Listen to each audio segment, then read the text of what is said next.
Muy buenas tardes a los que en estos momentos de la tarde están sintonizando este canal o los que están por las noches ya a lo mejor sentado o haber degustado la cena junto con la familia.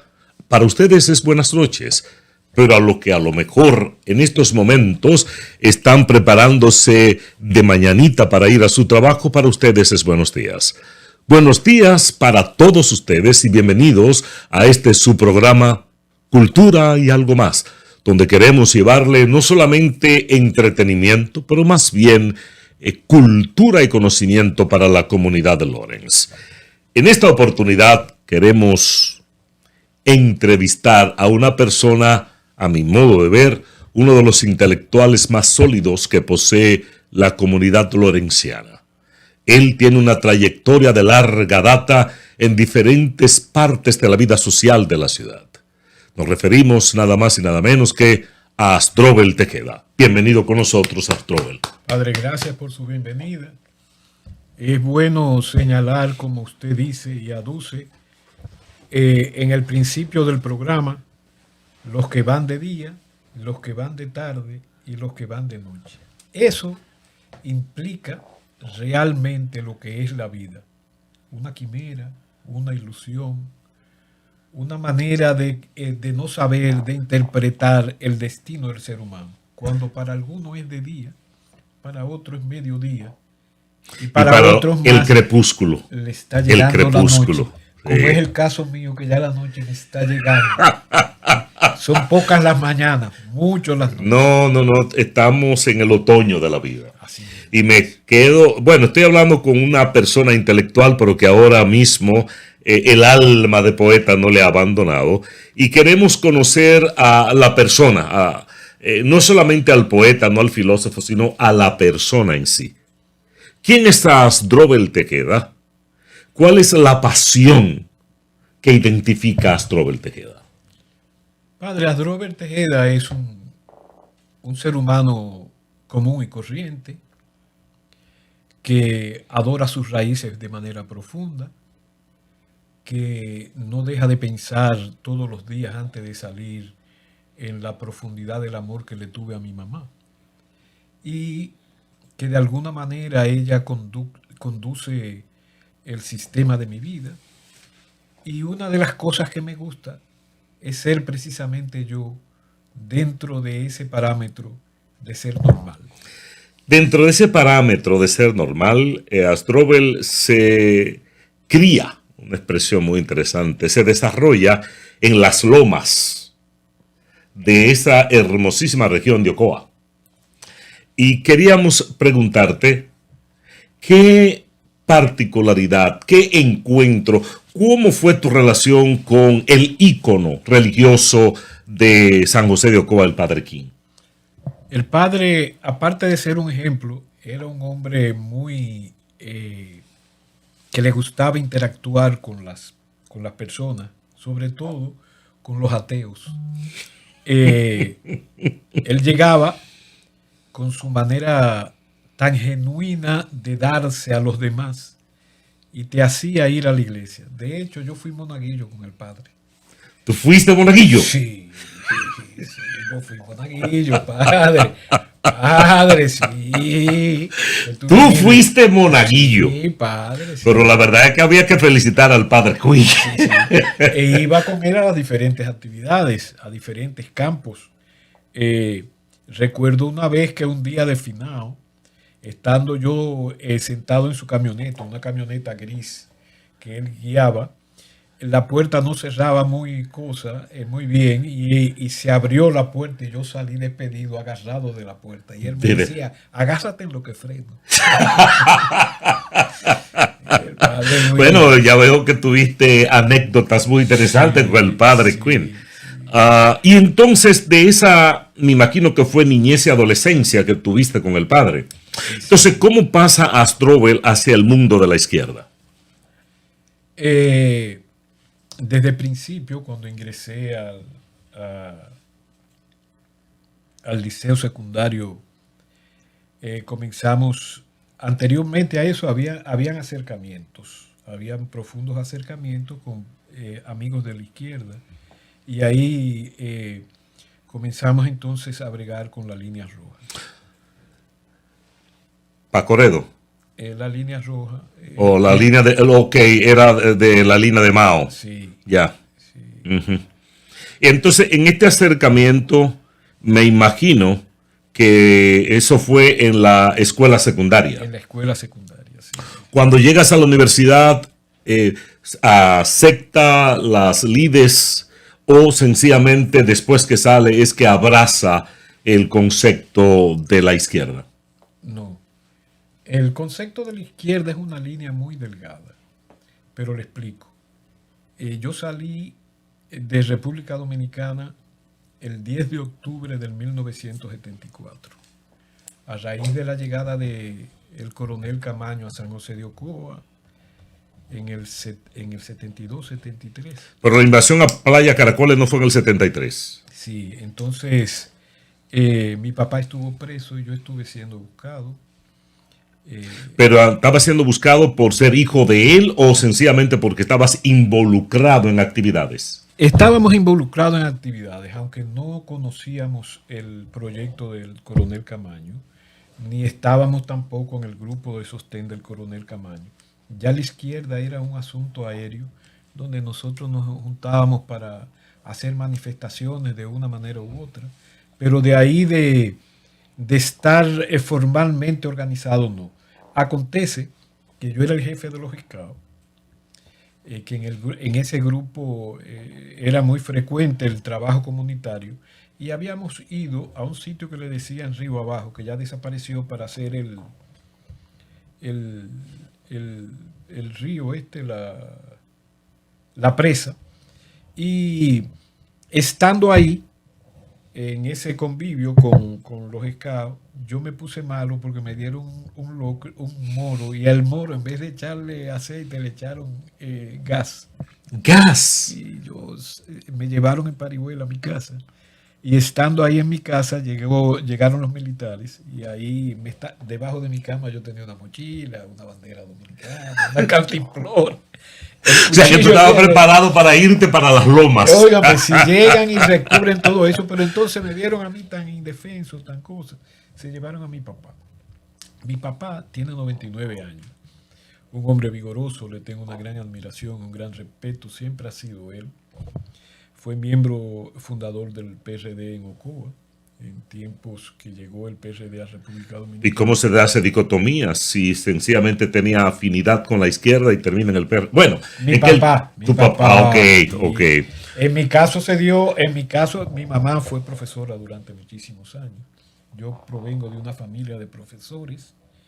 Mi bisabuela era profesora, mi abuela, mi mamá. Tengo una hermana profesora, tengo dos sobrinas profesoras, tengo un tío profesor, o sea, una familia de profesores. Mi mamá fue bisnieta de Ulises Franco Vidó. Su abuela hablaba francés, hablaba inglés, y le llevaron un pianista a aprender piano, ¿no? Le llevaron un pianista, apellido Potentini. No aprendió piano, pero tuvo un hijo del piano. Entonces, de ahí sale el Trajano Potentini, que es poeta. Oh, sí, Trajano. Fue tío de mi mamá. Sí. Entonces, Astrovel. Llegamos en el 74. Pero llegas aquí a Estados Unidos. A Estados Unidos, a Nueva Entonces, York. pero ¿cómo una persona que había abrazado la causa de izquierda, que se había identificado con el coronel de Abril, viene a vivir al vientre del monstruo, como diría Martí? Así mismo, mi padre. Llegamos a los Estados Unidos, como le expliqué. Independientemente, los valores se van distorsionando. Y aunque usted bebió de la fuente, no bebió para usted hacer un cambio radical. Se dice que todo joven es izquierdista, todo joven es contestatario hasta llegar a la verdad de la situación. Que es lo que mucho se ha dado en República Dominicana, con una izquierda elástica, con una izquierda que no es... ¿Y tú no crees que ese izquierdismo desapareció como tal? el izquierdismo no es un asunto de trabajar, es un asunto de pensar. Y le voy a explicar más tarde. Eso mismo venía yo diciendo en la guerra de abril, que se convirtió en guerra patria. El izquierdismo no tuvo una gran preponderancia, porque sus cuadros reales no lo pusieron a debatir. ¿Quién hizo la revolución? La gente de pueblo, los llanos. Joaquín el Gago, que pedía dinero en la esquina. Marta, que Realmente la revolución la hicieron las gente, el pueblo. más que el pueblo, para mí fue la clase media y la clase media de los mandos medios militares. Es decir, estaba el coronel Montearache, estaba el coronel Camaño, estaba el creador de los guardias rana, ahora me fue el nombre, un italiano que también era coronel. Es decir, los mandos medios militares para mí fueron lo que encarnaron la Revolución de Abril. Padre, en el puente de la 17, quien murió fue el pueblo llano. La gente de Cosaco, la gente de los diferentes grupos organizados de obreros, eso hicieron la revolución. Los izquierdistas per se no estuvieron a la altura de las circunstancias. Ellos quisieron entonces cambiar desde la revolución en la capital, llevársela a los pueblos. Esa fue la consigna. ¿Y qué pasó en San Francisco de Macorís? Ahí se le dio una pela y se desvirtuó totalmente el movimiento constitucionalista. No, pero en San Francisco de Macorís, la izquierda hizo su intento, inclusive de tomar la fortaleza. Fracasaron. Ahí mismo fue, en esa toma de la fortaleza, ahí se desinfló. Se desinfló. Por eso yo le digo que un grupo de izquierda salía hoy en un cepillo, eran todos amigos, y antes de llegar a su destino habían cuatro grupos diferentes. Se cercenó, padre. Se cercenó. Y muchos de ellos están ahí viviendo de la política. Hay nombres, y muchos están aquí, sí, en el vientre del monstruo. Y muchos de ellos, que fue un trabajo de los norteamericanos, de los pensadores norteamericanos, muchos de ellos fueron ubicados en la parte alta de Manhattan y muchos de ellos también se involucraron de una manera directa con el asunto de la droga. Le puedo mencionar nombres que no sería conveniente. No es saludable, no es saludable. Vamos a decir como dicen muchos de los políticos nuestros en nuestro campo, el pueblo los conoce. Sí. Es como una forma de sacarle el cuerpo al asunto. Entonces, este Asdrúbal que llega en el 74 a Nueva York, me imagino, sí. Tengo entendido que estuviste como en un periplo, es decir, Nueva York, New Jersey y Lawrence. Sí, viví muchos años en Nueva York. Vivimos en la 96 y Ámsterdam. Duramos un tiempo ahí. Mi tío tenía una factoría con un judío en la 21, en la calle 20 entre la Quinta y Sexta Avenida. Yo comencé a trabajar ahí. Pero desde que llegué me involucré en asuntos sociales y en luchas políticas. Entré en el movimiento Arcoíris de Jesse Jackson. Comenzamos a trabajar en diferentes aspectos. Entonces, pero si estuviste con el reverendo Jackson, eso significa que tú estuviste trabajando por los derechos civiles. Absolutamente. De hecho, después, andando el tiempo, fui presidente de la Comisión de Derechos Civiles de Jersey City. También me escogieron a una comisión con el gobernador de New Jersey, Tim Folio, creo que era que se llamaba. Estuve trabajando con ellos, con Charlton, hasta que descubrimos que era informante del FBI, en diferentes aspectos, y comencé entonces a trabajar en la creación de clubes. Los clubes, en el momento que comenzó el periodo de crecimiento de la migración, fueron las casas donde se recibieron los dominicanos y donde los dominicanos hacían cultura. ¿Qué tienes tú que ver con la Casa Dominicana en Paterson, New Jersey? Fuimos parte, cuando fui presidente de la Federación de Asociaciones Dominicanas, que se llamaba la FADO, que incluía a la mayoría de organizaciones de clubes de New Jersey. Entonces ahí estuvieron ellos, estuvieron delegados y estuvieron miembros en el comité ejecutivo. ¿Qué hiciste tú en la famosa parada de Nueva York? Fui parte de los creadores. Oh, no solamente participaste, sino de los creadores. Sí, de los creadores. Después estuve reconocido por ellos. Fui padrino de uno de los desfiles. De ese desfile y de otro desfile que había en New Jersey, el famoso desfile de New Jersey, que también fui parte de su creación y parte de su motivación. ¿Y qué fuiste del desfile dominicano en Lawrence? Presidente. O sea que tú has estado de una forma u otra. He desfilado mucho. Sí, involucrado en varios desfiles, ¿no? He estado... en el momento de la dispersión de la diáspora, de que llegan aquí, uno trae solamente los recuerdos de su país. Y no había nada que hacer aquí. Aquí no había nada que sostuviera al emigrante, especialmente al dominicano. Entonces el dominicano lo que comenzó a crear fueron instituciones, clubes. El Club Deportivo Dominicano, el Club de María Trinidad Sánchez. O sea, el Club de Duarte, creo que había unos duartianos. Entonces todos esos clubes lo que hacían era que recibían a esos dominicanos que venían y que no tenían dónde ir.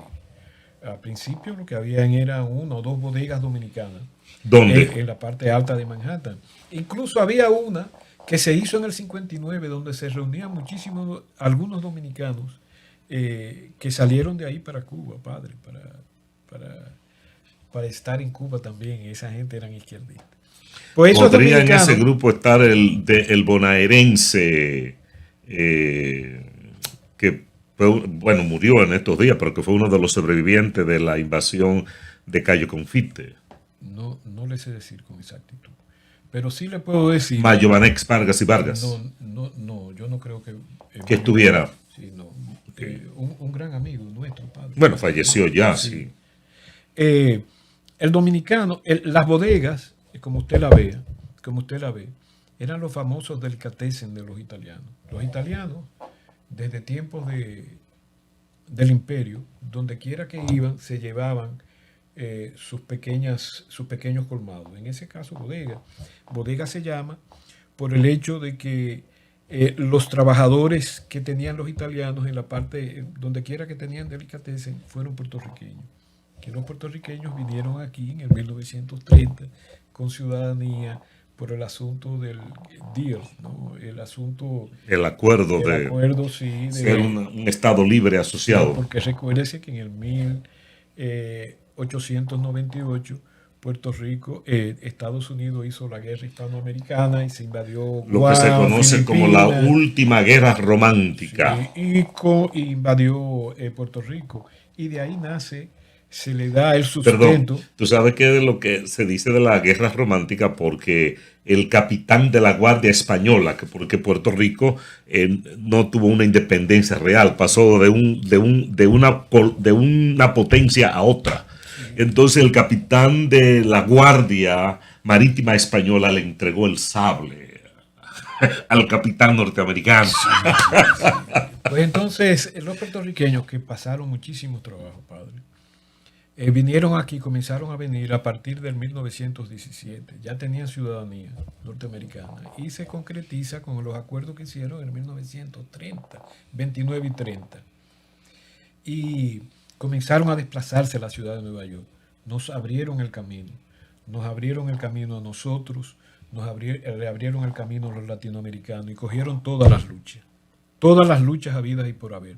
Hay una historia ahí, hay una película muy buena que se llama West Side History. Entonces, ese concepto que algunos tienen de que los puertorriqueños han sido unos favorecidos y bendecidos porque no han tomado ningún tipo de lucha, sino que todo se le ha dado en bandeja de plata, no es cierto. Padre, las grandes luchas por los derechos civiles, no habían dominicanos, habían puertorriqueños, había muy pocos dominicanos. Estaban los puertorriqueños ahí. Es más, cuando se determinó crear instituciones que favorecieran a las minorías, lo hicieron más por los puertorriqueños. Ahí está Hostos College, ahí está Boricua College, estudié en Boricua College, ahí está Boricua College, Ahí está Mega College. Mega College. O sea, todas esas universidades fue por la lucha constante de los Tú puertorriqueños. sabes que, bueno, hace un año, Perdón, es padre. para que sigan el proyecto, me invita a la Universidad Northern Essex Community College para dar una charla sobre la literatura y el aporte de los hispanos a la literatura acá. Y en mi investigación, los pioneros en desarrollar las primeras aglutaciones de escritores latinos fueron Pero puertorriqueños. claro, padre. Padre, en esas luchas sociales, cuando se enfrentaban para la conquista de determinados barrios, quienes estaban ahí eran los puertorriqueños. Han pasado todos los trabajos del mundo. Yo les siento respeto y admiración. Tuvieron sometidos por los españoles y después por los norteamericanos, que han estado ahí todo el tiempo. Han mantenido una presión con los norteamericanos y no han perdido su idioma, no han perdido su esencia, ni han perdido su dignidad. Entonces han estado ahí y nos han abierto el camino. Le explicaba que con las bodegas, que eran los delicatessen, De los italianos. la mano de obra más barata que había eran los puertorriqueños. Entonces, los puertorriqueños de alguna manera comienzan a quedarse con las bodegas. Y por eso se llaman bodegas, no colmados. O pulperías. Sí, entonces, ¿qué pasa después? Que los puertorriqueños, cuando son fuertes en las bodegas, comienzan a contratar a los dominicanos, que era la mano de obra más barata. Pero el dominicano ya tiene otra manera de pensar. No se queda solamente con esa bodega. Comienza a hacer bodegas y supermercados. Al punto que llega en un momento determinado las bodegas a ser parte de los dominicanos de una manera tal que el 80%, 83% había en el 90 y pico, de todas las bodegas en el estado de Nueva York y parte de New Jersey, Connecticut, eran dominicanos. Tú sabes, perdón que te interrumpa, que Donald Trump la semana pasada, cuando sale de una de las audiencias, la prensa resalta que él va al Bronx. Pero ¿a dónde tú crees que él va directamente? A una bodega, pero de un dominicano. Sí. Óigame, ayer yo tuve la oportunidad en Lowell. Yo trabajo en diferentes partes del estado. Me encuentro entonces con el amigo Milton, que me hace Milton favor Amador, a quien le mandamos un gran abrazo y un saludo. Milton, esperamos que tú seas el próximo entrevistado en Cultura y Algo Más. Entonces me lleva a una bodega dominicana, a un supermercado dominicano. Yo quedé admirado, la limpieza, la manera del trabajo, menos de los precios. Pero totalmente muy, muy bien y eso me hace sentir ¿Los precios eran buenos o eran regular? Regular. Regular. Pues sí, padre, en esas luchas padre, yo hice lucha enfrente a la Casa Blanca, yo fui 2 veces, incluso me tenían ya la fisonomía. Lo que me quedo pensando es cómo si tuviste una lucha tan alta por los derechos humanos aquí en Estados Unidos, que llegaste realmente muy joven, ¿cómo que entonces yo veo que tienes foto con Peña Gómez, que está involucrado con Don Juan, que llevas anteproyectos? ¿Cómo tú defines esa trayectoria tuya de allá para acá y de aquí para allá? Bueno, padre, porque uno nunca pierde su esencia. Los partidos llegan a los Estados Unidos con los dominicanos.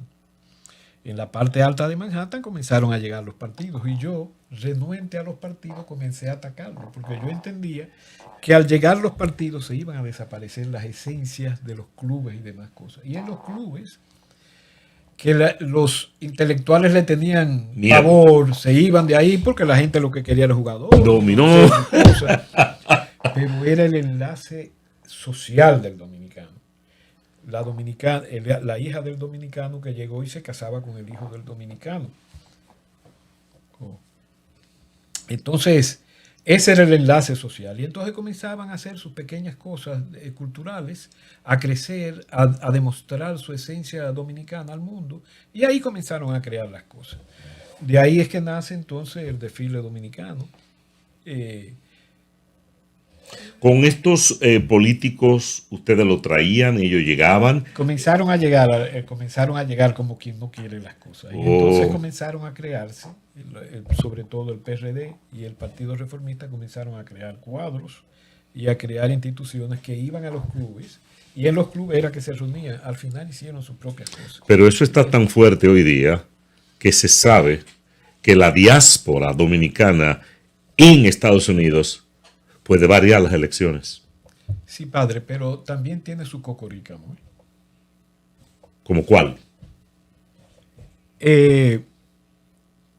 Nosotros llevamos en el 1992 el proyecto de la retención de la ciudadanía. Lo presentamos en el Congreso. La doble nacionalidad. Retención de la ciudadanía. La doble nacionalidad, para existir, tiene que ser un acuerdo entre dos gobiernos. Los Estados Unidos no tiene doble nacionalidad con ningún país. Con nadie. Entonces, mucho más allá, cuando usted se nacionaliza, en el juramento, usted tiene que adjurar de su condición cualquiera sea. Chequenlo ahí. Sí. O sea, cuando usted levantó la mano y juró... Por la bandera y por las leyes norteamericanas. Usted adjuró su condición dominicana o lo que sea. Ya usted no es dominicano. Independientemente de que usted quiera hacer cosas o deje de hacer cosas, búsquelo ahí. Usted adjuró de su nacionalidad. No pasa lo mismo con el que nace aquí. Piénselo, que lo veo pensando. No, estoy pensando de que hubo un líder nuestro que fue presidente por mucho tiempo y cuando fallece es que se descubre que él era ciudadano norteamericano. Bien. Independientemente de eso, le digo que la condición per se de la juramentación... Jurar de lo que es tu... Cuando usted se juramenta, usted adjura de su condición. Y podemos buscar lo que es adjurar. No, es renegar, es rechazar, es quitar. Así mismo. No pasa lo mismo con el que nace. El que nace ya hizo otra cosa. Pero el que se juró, adjuró su condición de lo que era. Entonces, es un asunto de dignidad. Si usted adjuró, usted no tiene nada que buscar allá, pues ya usted no quiere decir que usted sea. ¿Es Asdrúbal ciudadano norteamericano? Tengo 50 años en los Estados Unidos y no me he hecho ciudadano. No me interesa serme ciudadano. Wow. Y voy a Eres uno de los pocos dominicanos que dice eso. Y voy a tener problemas con eso porque yo pienso retirarme e irme a Santo Domingo. Pero si no eres ciudadano, bueno, puedes tener, creo que, pensión por el tiempo que trabajaste, sí, ¿no? He trabajado toda mi vida. No he dejado de trabajar nunca, incluso cuando estaba en la universidad. Yo creo que el juramento a una ciudadanía implica muchísimas cosas. Y la primera de ellas es la dignidad como ser humano, sus raíces, lo que usted es y lo que usted piensa ser. Yo quiero morir siendo dominicano, aunque muera en los Estados Unidos, y que mis cenizas se las lleven y las rieguen en cualquier parte de Estados Unidos. Mi condición dominicana, yo no la negocio con nada ni con nada. ¿Qué motivó a Asdrúbal crear la institución del desfile dominicano aquí en la ciudad? No, eso es de Darío. De Darío Silverio. De Darío Silverio, sí.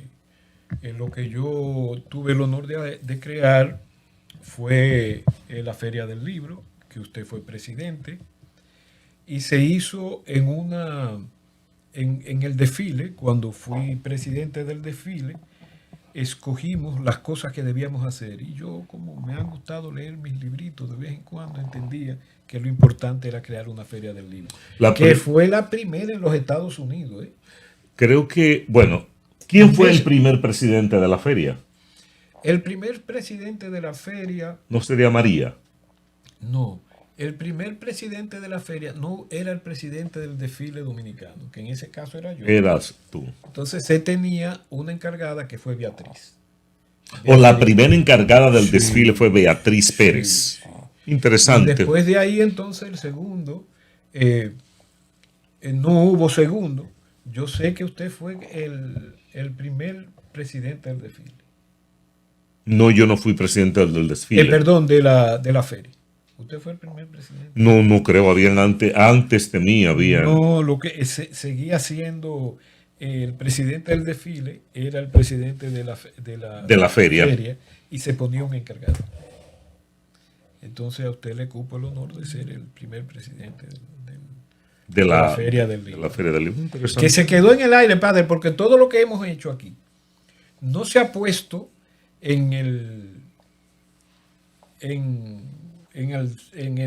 departamento de historia. Eso es cierto. Y entonces todo el mundo queda en el aire. ¿Quién lo hizo? ¿Quién fue? ¿Quién no fue? Entonces uno queda pendiente de las personas que van detrás, porque uno dice, bueno, le van a dar seguimiento. Y al final todo el mundo lo que quiere es subir sus peldaños en la escalera. Bueno, yo sí tengo que agradecerte públicamente un gesto que nunca voy a olvidar. Creo que fue la primera o la segunda vez que habíamos invitado a Zoe Valdés desde Francia. Sí, sí. Y al hotel donde la pusimos, donde iba a pernoctar, se convirtió en una especie de pandemonio. Sí. Y ella no durmió, sino que se quedó sentada en una silla. Sí. Y tú llegaste a las 8 de la mañana. Yo no sabía qué hacer porque no había un hotel. Y tú llegaste en tu carro. Ni te desmontaste de él, ni hiciste seña, padre, venga, vámonos. Esto hay que resolverlo hoy. Y salimos a buscar hotel a donde apareciera. Y por fin encontramos uno que era más caro que todo lo... Y tú dijiste, hay que tomarlo. No podemos quedar mal frente a los invitados internacionales. Y ese gesto te lo agradecí tanto que hoy día lo agradezco y lo recuerdo con gran beneplácito. Gracias por ello. Bueno, padre, yo espero que usted se recuerde de mí y que también me ayude económicamente. Exacto, lo vaya a lo metálico. Sí. Entonces, esto motivó a Strobel a hacer la Feria del Libro. Primeramente el desfile y después la Feria del Libro. ¿Qué fue lo que realmente tuviste en mente? Porque hubieron algunos escarceos donde decían que el creador de la feria fue nuestro querido, directo amigo y hermano ya ido, José Balbuena, Sí, un gran amigo. Un gran amigo, pero otros sabíamos que era otra la historia. Entonces lo que quiero saber es qué motiva a Strobel, cuál es el fin que a Strobel perseguía con desarrollar una feria del libro en un lugar, en una ciudad donde la prioridad en la agenda no eran los libros. Porque yo he mantenido siempre una especie de creación. Yo he creado 17 instituciones en los Estados Unidos, padre. Todavía 17. Sí, todavía quedan algunas vivas. Y en República Dominicana también he creado, usted se recuerda del famoso Somos Patria, que se creó en el 92 y en un momento determinado llegó a tener casi 17,000 miembros entre aquí y allá. Y yo iba periódicamente a República Dominicana a mantener eso vivo. Que no era una institución política per se, era una institución patriótica. Entonces aquí creamos el Movimiento de Integración Latinoamericano. No habían tantos dominicanos, ni el dominicano tenía ningún poder político. Creamos el Movimiento de Integración Latinoamericano para bregar por el crecimiento político del dominicano aquí en situ. Después de esto, tratamos de crear una institución comercial que no se dio, porque se recuerda después que yo fui dueño, si se quiere, de Leo's Restaurant, donde habían 38 empleados, la mayoría dominicanos, 9 ocoeños. Y desde ahí comenzamos nosotros a trabajar y a crear cosas. Hacíamos los domingos familiares, donde les regalábamos a los niños, hacíamos regalos. Y al que tenía buenas notas le regalábamos más. Ahí regalamos también 2 inscripciones a colegios universitarios. Pues nada, me mantuve en eso, en esos 13. De hecho, padre, también creamos la Federación de Comerciantes Hispanos, ¿no? Esa fue creación nuestra también. Como también la famosa el Bazar de los Libros, que tuvimos 3 años y después se cayó. Lo que quería preguntar es, ¿qué te motivó porque tú a veces has estado en aspectos muy novedosos. Por ejemplo, yo recuerdo hace unos años, antes de la pandemia, que cogiste como unos 15 libros, algo así. Te sentaste en una de las calzadas del Parque Central, de aquí de Lawrence, sin sillas y nada, sentado en la requisa, y ahí te pusiste como si fuera a no vender libros, era como un intercambio de libros. Y yo decía, pero ¿qué Astrovel está haciendo? Yo pensaba en ese momento que se podía crear el lugar más importante en el estado de la venta, de la compra y del intercambio de libros. Después se aunó César Sánchez Vera. No, se unaron varios. Nelson. Tercio, sí, se unieron varios. Y lo bueno era que después que terminábamos, dejábamos en los bancos libros de regalo para que la gente se lo encontrara. No sé lo que hacían con esos libros. No sé si lo leyeron, alguno lo leyó o se quedó con... O lo vendió. Ah, pero muy interesante, muy interesante. Sí. ¿Y cuáles son los planes al futuro inmediato que tiene Astrovel Tejeda? Bueno, estamos tratando de terminar, retirarnos ya el próximo año. Yo tuve una especie de 6 meses en República Dominicana donde fui el asistente principal del alcalde de San José de Ocoa. Regresé por unos cuantos problemas de salud. Estamos bregando con esos problemitas de salud. Tenemos casi 3 libros más en carpeta para publicar. Y nada, después que termine de esto, yo pienso regresar a mi país por un tiempo y tratar de trabajar los asuntos culturales. De hecho, desde aquí creamos lo que se llama el Ateneo Coveño, que trabajó muy bien hace un año en el sur profundo. Trabajamos los libros y lo que ellos deparan. Y también estamos en lo que se llama Jornada Coeña, que es una organización que ayuda a las personas de escasos recursos en República Dominicana. Estamos en eso. Pensamos seguir siendo lo que hemos sido siempre, una persona común y corriente que entiende que la vida es nada más el proyecto que está cuando tú tratas de ayudar al otro. Gracias, Astrovel.